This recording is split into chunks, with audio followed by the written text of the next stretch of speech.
apostles. Their leader is dead, but they won't let his message die. We're talking about going from this small fringe group of scared men to starting this whole new religious movement. How did that ever happen? 12 men in a race against time to save the world. When you think about all the obstacles in a way, persecution, martyrdoms, crucifixions. It's one of the most amazing things that's ever happened in the history of religion.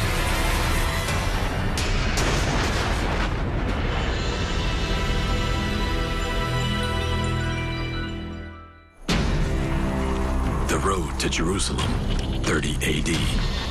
It's a Friday. It's either Passover or it's very close to Passover. We call that day to the present day Good Friday, but there was nothing good about the first Good Friday for Jesus.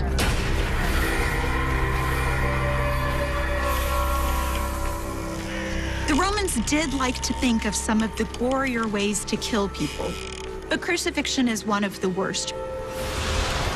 What's really difficult about crucifixion is breathing. The criminal has to try and lift themselves up on the cross. You're alive as long as you can pull yourself up and have enough room in your chest for your lungs to work. The nails cause bolts of agonizing pain through the condemned criminal's arms and legs. And when you get too tired, the weight would come down on your lungs. Then you'd suffocate. But sometimes that can take days. Crucifixions were intended to be deterrents. It served as a warning to others that if you rebel against the Roman Empire, you too will die in this horribly humiliating, excruciating manner. It's not for nothing that the word excruciating means out of the cross. This terrible death, this could happen to you. Historically speaking, I do not imagine crowds surrounding Jesus. Mary Magdalene and the women keep a vigil. But the apostles, the disciples that Jesus trusted most, aren't there. They're sort of conspicuously absent.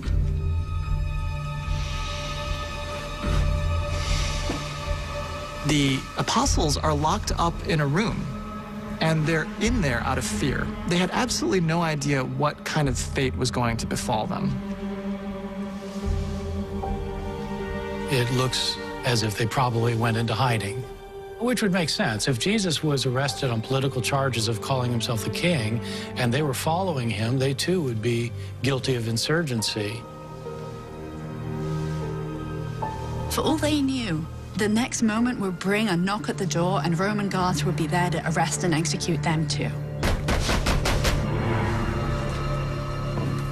These men, their world turned upside down, are the 12 chosen by Jesus. The most important thing about the apostles is their name, the 12. Why not 9 or why not 14? 12 is a very symbolic number. It's the 12 tribes of Israel. And so, as there were 12 tribes once upon a time, there should be 12 apostles. They were Jews living in Galilee. Several of them in the Gospels are referred to as fishermen, so we know that probably most of them were tradespeople. And they don't really have any formal training in religious matters any more than any other person would have at the time. Jesus comes along and offers a really radical proposition. Why don't you leave the life that you have known for all of your time on this planet and come follow me, because I have these crazy ideas. But they're not so clear about the names, exactly who these people were. All of our Gospels mention the 12. Some of them list the 12, but they list different names. If there's like a sort of a go-to group among the apostles, it's not necessarily the 12. It's actually 3 of the apostles, Peter and James and John, the sons of Zebedee. Jesus is always taking them aside for special instruction and special revelations. They were there from the beginning. Peter's the best known disciple of the 12 because he was Jesus' closest right-hand man. His name wasn't originally Peter. This is the nickname that Jesus gave him. Petros, Peter. The word Petros in Greek means rock. But in fact, when you read about Peter's life, he seems like anything but a rock. He seems more like shifting sand. Like when he cuts the ear off one of the men sent to arrest Jesus, and then, hours later, denies he ever knew him. Peter's asked if he is traveling with Jesus or knows the person of Jesus, and he outright denies that he has anything to do with this person. The tradition about Peter says that he lies. He flubs it. Peter fails. And it's a moment of tremendous disappointment to him. A moment that would have been unimaginable only a few days earlier.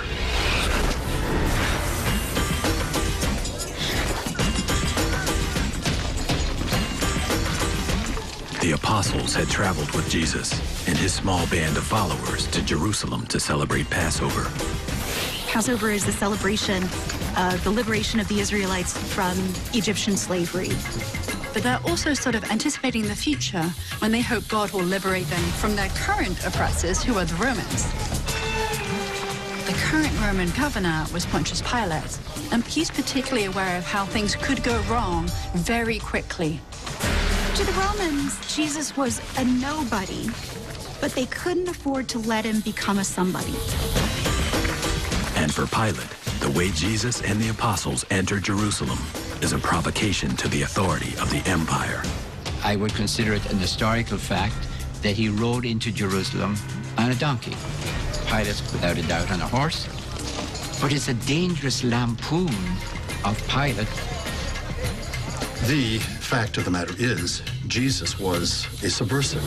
The chutzpah of it all, that this young man out of Galilee could pretend that there is another kind of empire, namely the empire of God. It's no wonder he got himself crucified. In the first century, there were many different ideas of what the Messiah might be. But none of them included a humiliating, excruciating death at the end.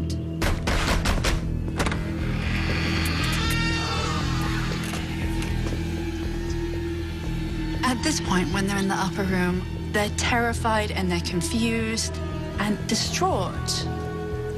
This was not what they had expected, not what they had hoped for.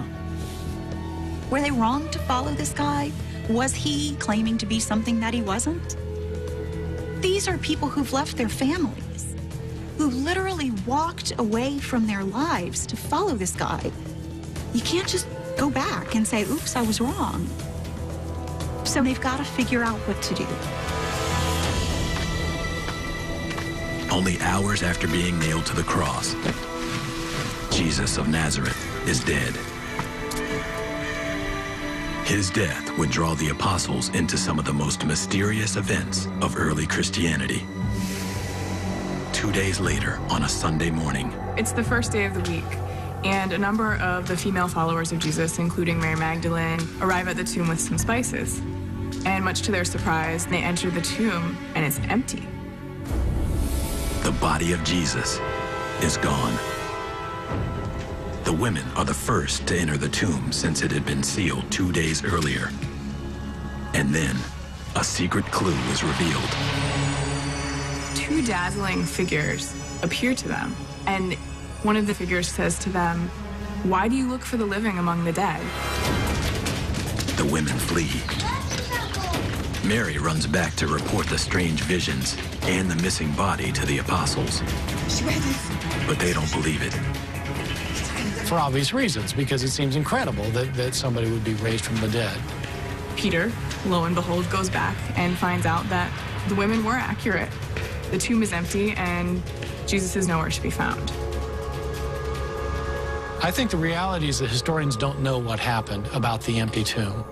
What we do know, I think with reasonable assurance, is that sometime after Jesus died, some of his followers were saying that he'd come back to life.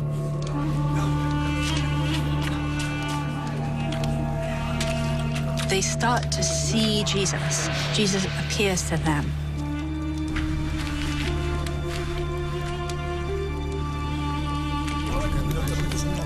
And then, it happens again. Jesus appears to his disciples, and they actually think he's a ghost. And In response to this, he joins them for dinner and eats broiled fish. Jesus is hungry, and he wants to eat. He's been dead for 3 days. And ghosts don't eat. So they knew that this was a real man. This was the real Jesus right there with them. The message you're getting is Jesus is back, but almost back as extraordinarily normal as he used to be. This isn't a vision. This isn't a ghost. This is a bodily resurrection. The apostles are all convinced that Jesus has returned from the dead. As fact, implausible. But these visions are absolutely real to them. Do they really have visions, or are they just suffering from mass hallucinations brought on by psychological stress? It's possible. But in the first century, visions were taken for granted correctly as a normal part of life. Visions are real for them, as they are for anyone who has them. But visions don't always start world religions. What we're trying to understand is, why did these visions do what they did? It has to do with what the resurrection confirms for the apostles. God doesn't just raise people up willy-nilly. He chose this one to raise up. You know, the guy who just got crucified, he's the one that God chose to raise from the dead. That ultimately confirms everything that they believed about following him in the first place. And so he must be the Messiah, because now he's more powerful than death. He is the ruler, he is the Lord, and he is the future king of the coming kingdom. The resurrected Jesus tells his men that they're the ones he's chosen to spread his word to every nation on earth. But before that can happen, they'll need the power. He won't say when, and he won't say how it will come. Then Jesus ascends to heaven and leaves his apostles with the biggest mystery of their lives. According to the Gospels, the apostles make a journey from Galilee to Jerusalem to wait for a sign from Jesus. It's almost impossible to know if and when that journey really happened. Unfortunately, historical records from the Roman Empire don't tell us anything about early Christianity. This is a complete black hole. But one place to look for clues is a book in the Bible. The book of Acts is our first church history. Luke, we don't really know who wrote it, but we call him Luke. He wrote Acts of the Apostles to tell the story of the early church. The Acts of the Apostles provide us with a very good story. It's not very good history. It's an amalgam of fact and fiction, from a point of view maybe even up to 100 years after the death of Jesus. By telling you these seemingly implausible events, Luke is trying to seduce you into wanting to hear the story, to hear more, and to perhaps even join the movement. The book of Acts begins with a series of miraculous events. One of the first happens at the festival of Pentecost, the Greek word for the Jewish feast of Shavuot, celebrating the moment God gave Moses the 10 Commandments. Peter is presiding when all of a sudden, The Spirit comes. Suddenly there's this sound like a whirling wind. And tongues like fire come over each of the disciples. All of a sudden, the disciples begin speaking in other languages. Now, we're not talking about speaking in tongues like you find in charismatic churches. We're talking about instant berlitz. Everyone can speak every language. Jesus is gone, but his Spirit is here. And his Spirit is a galvanizing empowerment. It's a pretty fantastic story. According to the book of Acts, Peter gets up on the day of Pentecost and preaches a sermon, and thousands of people convert. And a few days later, preaches another sermon, thousands more people convert. And so within a couple months, Jerusalem is 2/3 Christian. That's absolutely not true. There's no way that that happened. My hunch is that we're talking about dozens of Christians coming into the church in the 30s, possibly hundreds of Christians, but not tens of thousands. But sheer numbers aren't the point of the Pentecost story. It's how the apostles have been transformed. And that's the key point. They feel empowered to now go out and spread the message.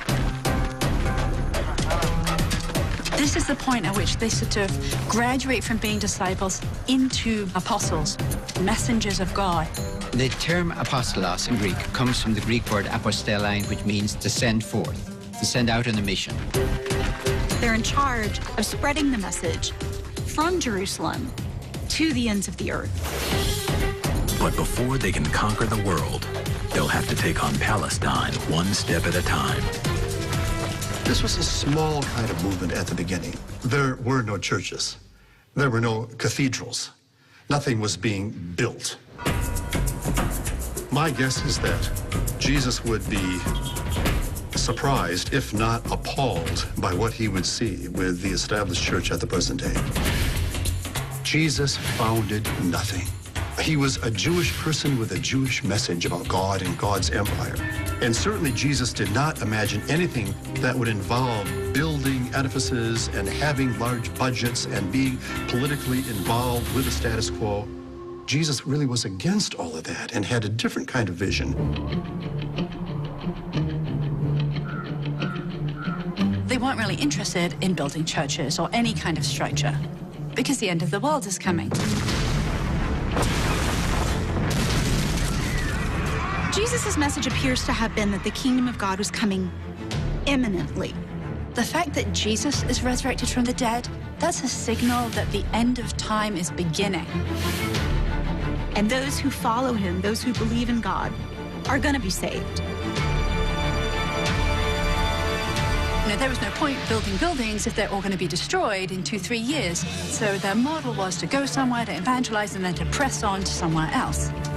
They really thought that they were perched on a cliff at the end of time, and that spurred the apostles on to spread the message as quickly as they did and as widely as they did. This kind of wandering lifestyle could really be described as a kind of insightful homelessness. But they had to meet somewhere. So the question is, where do they meet? The pagans have temples. The Jews have synagogues. The apostles have the dining room. The apostles met probably in private homes. And spread the message of Jesus that way. Women who were responsible for running domestic life were often very important in these households. We had wealthy women who were opening up their homes, offering the disciples room and board. Women in general served as patrons to the apostles. Some scholars believe that Mary Magdalene was one of a number of wealthy women supporting the apostles and their followers. We do know that there's a place in Luke that mentions that she offered her resources to the Jesus movement. But where did her money come from? Is she indeed the prostitute that's been depicted for nearly 1,400 years? There's nothing like that in the New Testament. Nothing about her being a prostitute. Nothing about her being the woman caught in adultery. My best guess is that she's a wealthy widow who runs a major fishing business. It's possible that Mary was named after Magdala, a fishing village on the Sea of Galilee. We simply don't know. The Gospels just aren't interested in telling us about her. They don't tell us, for instance, if Mary would have chosen to keep her support of the Jesus movement a secret. The Romans had executed Jesus. Why not go after his followers too?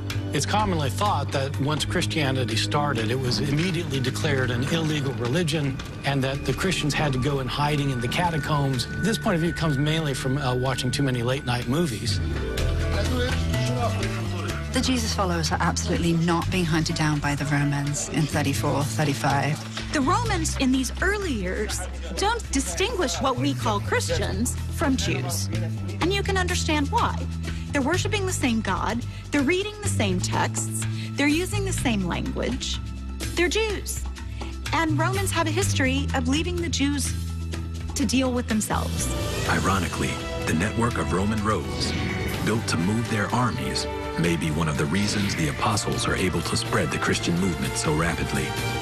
Actually, the Roman Empire provided excellent roads, wonderful cities.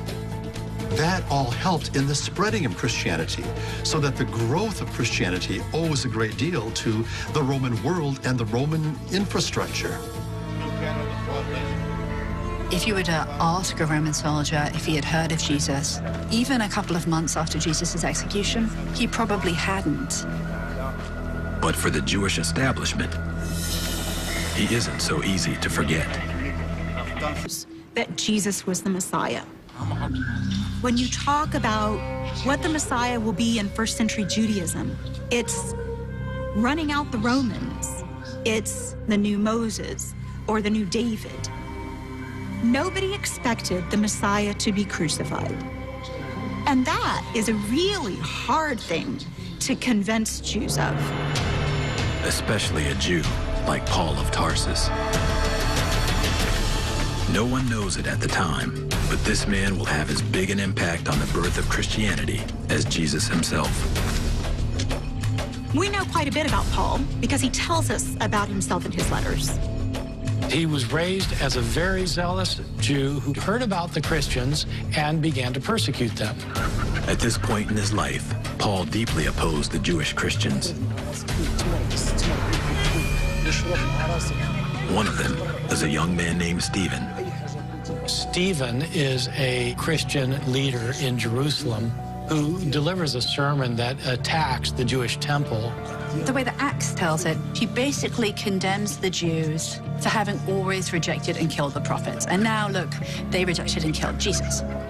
Paul doesn't deny that he wanted to destroy Jewish Christians like Stephen, but he stops short of admitting complicity to murder.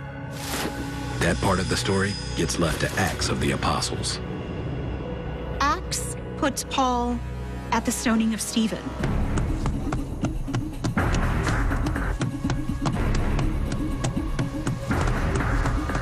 The Sanhedrin, the Jewish high court in Jerusalem, condemned Stephen to death for his subversive beliefs. It's the first Christian martyrdom, and it happens outside Jerusalem.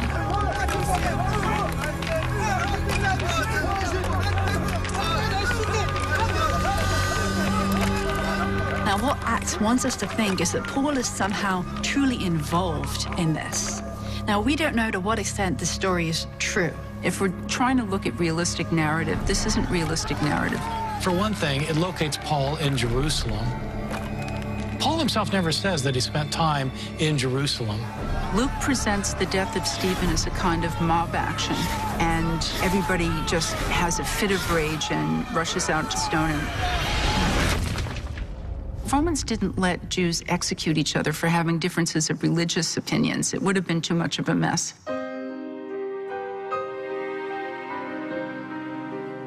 Whether truth or fiction, Paul's presence at the stoning of Stephen sets up one of the most dramatic plot twists in the history of Christianity.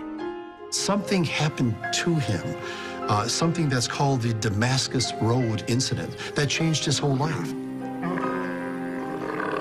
In the book of Acts, he's on the road to Damascus, and he's going to persecute the Christians there with the authorization of the Jewish leaders in Jerusalem. And he's on his way there when he sees this blinding flash of light. There was a bright light that was shining upon Paul, and a voice was heard, and the voice said, "Paul, Why are you persecuting me?" And Paul says, "Who's that?" And the voice says, "I am Jesus, the one whom you are persecuting." Paul is then instantly struck blind. Had to be led into Damascus by the hand. Paul's sight is restored. And Paul has a dramatic 180 turnaround. From persecutor to apostle. Paul's own letters say nothing about his miraculous encounter on the Damascus Road. Paul's account is much simpler. He simply says, when God revealed his son en moi within me, in me, as a kind of inner experience, then I became a different person. Paul claims his calling came directly from his own personal revelation of Jesus. So the end story is the same. Paul goes from being a persecutor to being what turns out to be one of the best apostle for the movement. And the way to do it was to hit the road and to start walking. Paul has a plan. Go north. He sets off on a series of journeys through Asia Minor and Greece. Some people estimate that Paul traveled as far as 10,000 miles. In the ancient world, this wasn't easy. Meanwhile, the apostles continue their work in Palestine. The best reception that they get is when they're performing healings. They were casting out spirits and healing paralytics. We have these stories of people bringing out their sick relatives on mattresses and laying them down in the street. The distinctive thing about the Jesus followers is that they didn't accept payment. And this is what Christianity was offering people. Free healthcare in a period when it was very expensive to see medical practitioners. And so for that reason alone, people flocked to Peter and Philip and John looking for healings. And then once you were there and you're a captive audience, then they tell you that the end of the world is now. And if you don't act now and join the Jesus movement, the end of the world will come and you could go to hell. This is a limited time offer. Buy now or you won't be saved. You can see what's suddenly appealing and engaging about it. The apostles are making some headway with the Jews because they already worship the same God. But it's a different story with the Gentiles. Eventually, the followers of Jesus begin preaching not to Jews, but to Gentiles, to non-Jews. What characterized Gentiles in the Roman Empire is that all of them were polytheists. They worshipped many gods. Scholars today call them pagans.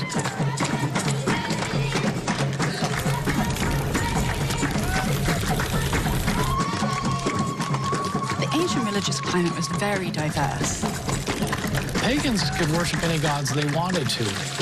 They could worship the great gods of Greek and Roman mythology. They could worship their local gods, gods of the city, gods in forests, gods in streams, gods of meadows, gods of war. There were gods of love. There were gods of childbearing. It's a world that's thick with these superhuman personalities. It's sort of like a buffet of ancient religions, and you can have as much of whatever you want. So when the apostles insist that the pagans give up all their gods, they've got a problem. It was all about power. The thing that pagan religions seemed to emphasize was that the gods provided things for people who worship them. We can't control if it rains, but the gods can. We can't control if the crops grow, but the gods can. We can't control if the livestock reproduces, but the gods can. The gods can do things for us, and when you turn your back on them, A human will pay the price. the gods are causing these problems because there are people among us who are not worshiping them. This is one of the reasons the early Christians were persecuted, because whenever a disaster would hit a town and there were Christians there, it was naturally assumed that it's those Christians. Paul, on the other hand, is doing great spreading the Jesus message to the Gentile population of Greece and Asia Minor. The way that Paul sets himself up somewhat audaciously is as apostle to the Gentiles. Paul apparently thought that the message of salvation was not just for Jews. The message of God's salvation was supposed to go to the entire earth. And he believed that the reason he himself had been called by Christ was to take the message to the Gentiles. Paul was actually a brilliant strategist. His plan?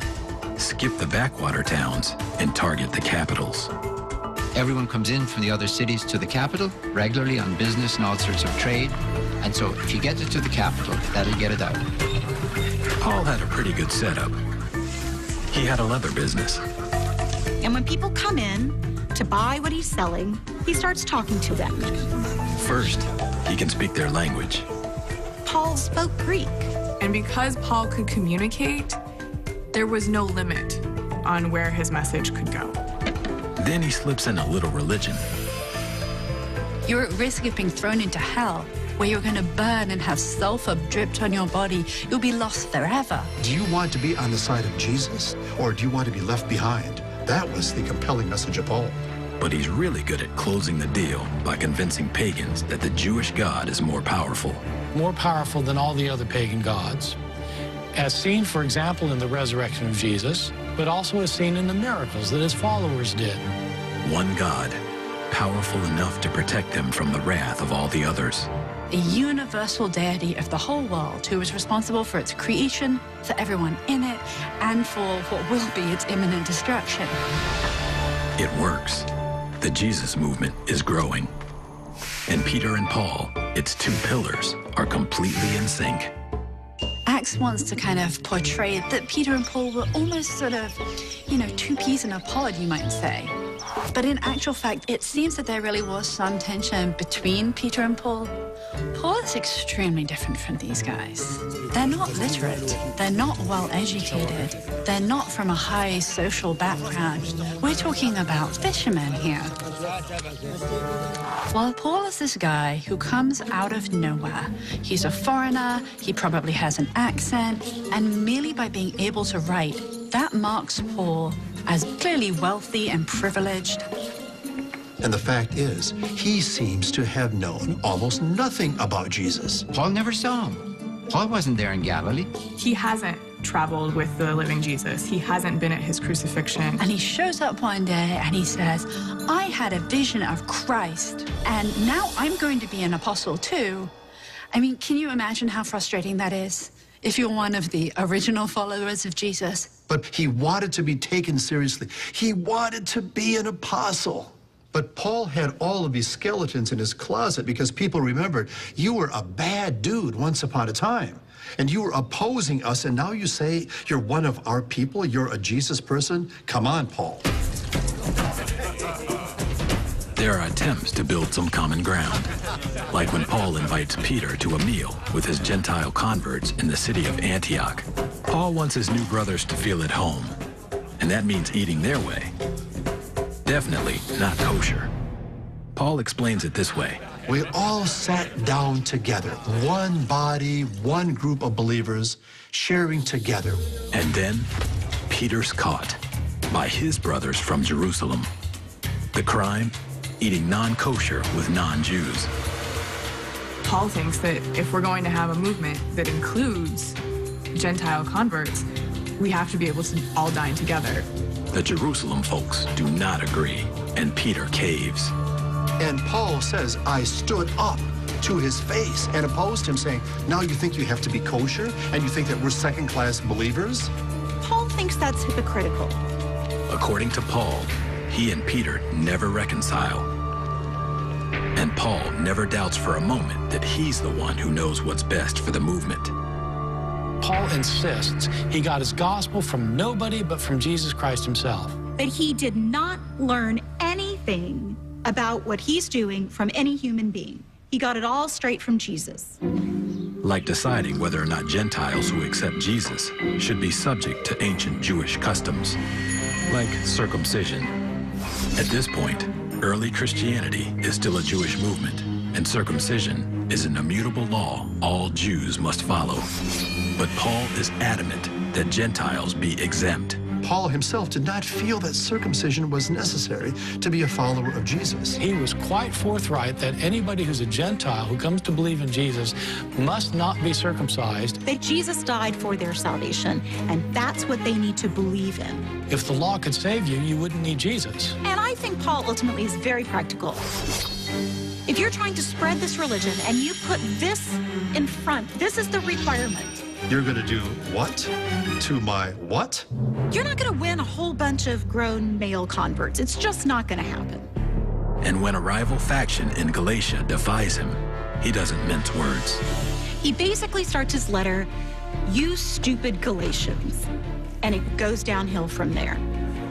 Paul said, no, leave my people alone.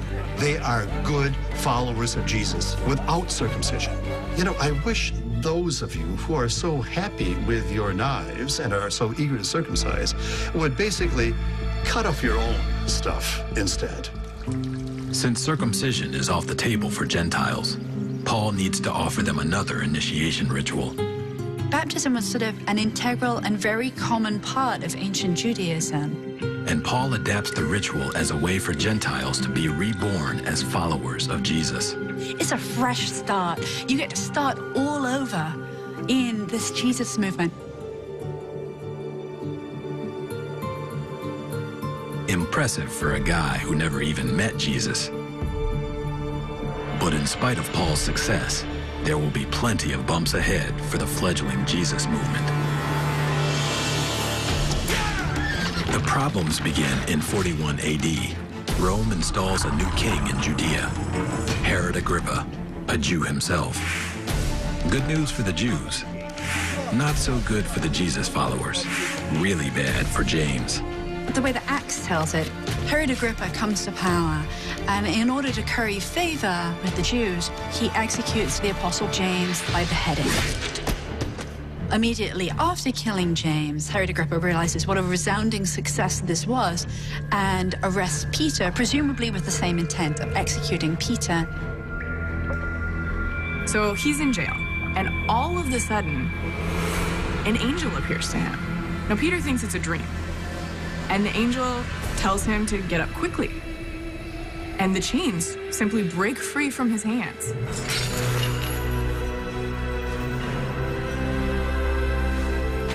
After his miraculous jailbreak in Jerusalem, Peter keeps a low profile. But 1,400 kilometers to the north, Paul does not. 50 AD, Paul's arrived in the Greek town of Philippi, continuing his mission to the Gentiles. A good day for Paul is a day he can convert one more soul, even when it means exorcism.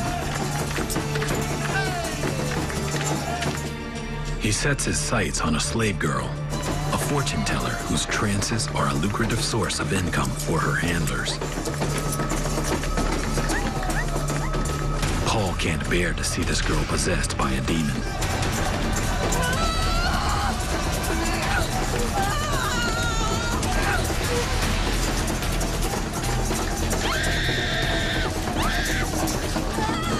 The girl's owners repay the favor by turning him in.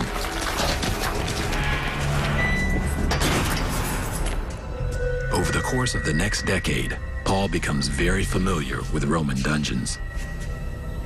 Paul writes a lot. Paul talks a lot. Paul converts a lot. Paul's in jail a lot. But Paul dreams of bringing his mission to Rome itself.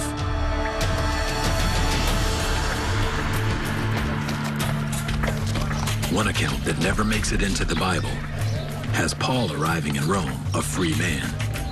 Paul wanted to go to Rome so that he would have a kind of launching pad to bring the gospel to the end of the earth. But the Bible tells a darker story. He was arrested in Jerusalem and then was taken to Rome to face trial. And the book of Acts ends then with Paul in jail in Rome. Paul's behind bars. James is dead. And Peter's disappeared. But what about the rest of the 12? What does the Bible say about them? Nothing. We have almost no information whatsoever about these other apostles. But we do have legends of their gruesome deaths. Barnabas is flayed alive in Armenia. Thomas is speared to death by assassins in India. Andrew is executed on an X-shaped cross, presumably to make the suffering more acute. We'll probably never know how true these legends really are. But something happens in 66 AD that is horribly real. Many people think the apocalypse has begun. In the year 66, many Judeans had become fed up with Roman rule, and there was an uprising. The Romans laid siege to the city of Jerusalem, a siege that lasted several years. The accounts that we have of that particular siege of Jerusalem are ghastly. People were dying inside. People didn't have any water, didn't have any food inside. Because the Romans had a very nice way of surrounding a walled city. They would simply set up camp outside, take their time, and wait out the people inside. Just wait until people would die out or would surrender. And that eventually happened between the years 66 and 70. Eventually, the Romans went in and destroyed the rest of the city and then destroyed the temple of God. The holy temple of God is destroyed. What a trauma for the Jewish community. This was a cataclysmic event for ancient Jews. And when you put that event next to this Christian message of the end is coming, God is bringing judgment, Christians began to see the destruction of the temple as divine punishment for killing Jesus. And that seems to be, understandably, a dividing point. A dividing point between the Jewish era to which the apostles belonged and a new age that would eventually be called Christian. Somewhere near the end of the 1st century is the first time that we have Christians using the term Christian with reference to themselves. By the 4th century, the Emperor Constantine converts, and 1,000 years later, Rome will become the center of the Christian world. For Peter and Paul, Rome is where the legends say they died. We do have a source from the 1st century that indicates that Peter and Paul were put to death during the persecution of Nero in the year 64. There was this great fire in Rome that consumed most of the city. You may have heard the story of Nero fiddling while Rome burns. It was a very bad PR thing for Nero, and he needed somebody to blame. It was easy to blame the Christians because no one really liked them anyway. And it's possible that Paul is one of the Christians rounded up for execution.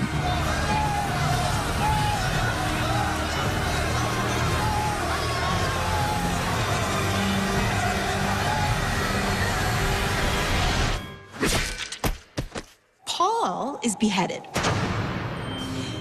But an interesting thing happens when he's beheaded. Milk spurts out of his neck instead of blood. His death is ironically not death, but life. And milk is that which gives life. And so by killing Paul, the Romans are inadvertently giving him birth. Peter's death is equally unique.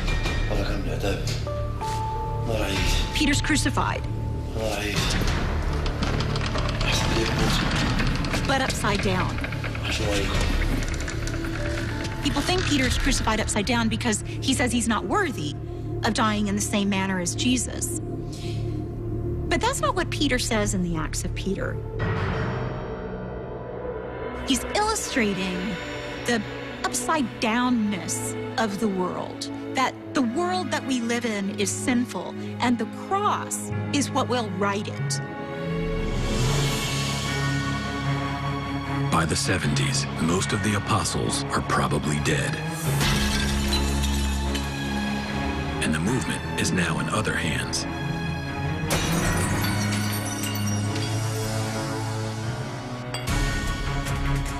It's not that the early apostles were converting thousands of people at one time. They were converting a few people here and there.